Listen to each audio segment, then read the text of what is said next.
ইসলাম যখন কবুল করলেন, নোটিশ চলে গেল ফেরাউনের কানে। গোয়েন্দা সংস্থা রিপোর্ট দিয়ে দিল, ফেরাউন তোমার ঘরে শত্রু ঢুকে গেছে। কে? তোমার খোদ স্ত্রী কালিমা পড়ে মুসলমান হয়ে গেছে।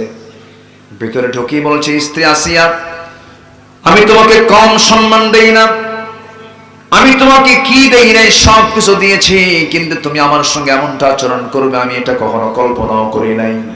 তুমি নাকি কালিমা পড়েছ।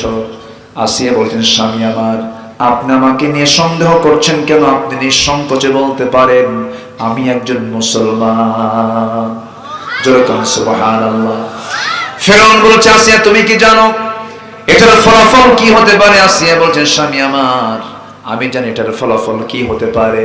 হয়তো আপনি আমাকে শেষ পর্যন্ত দুনিয়া থেকে বিদায় করে দিবেন, কিন্তু একটা কথা জেনে রাখবেন, আমার জন্য বিদায় হওয়াটাই আমার জন্য সুসংবাদ, কারণ না মরা পর্যন্ত আমি আল্লাহকে দেখার কোনো সুযোগ পাবো না।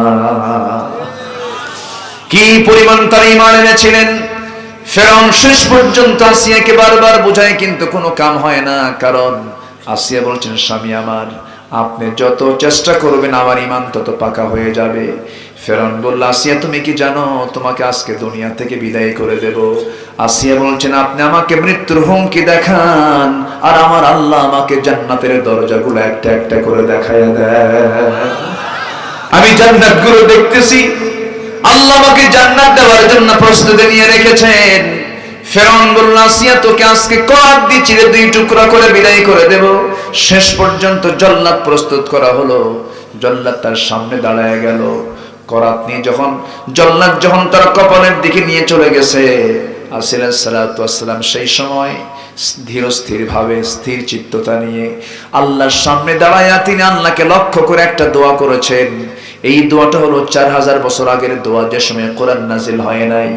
কিন্তু আল্লাহ তাআলা আসিয়ার দোয়াকে এত সুন্দর করে কবুল করে নিয়েছেন, হুবহু দোয়াটা আল্লাহ রাব্বুল আলামিন সূরা তাহরিমের মধ্যে ঢুকায় দিয়েছেন। সেই দোয়াটা হলো, রব্বি বিনিলি ইনদাকা বাইতান ফিল জান্নাহ ওয়া নাজ্জিনি মিন ফিরআউনা ওয়া আমালিহি।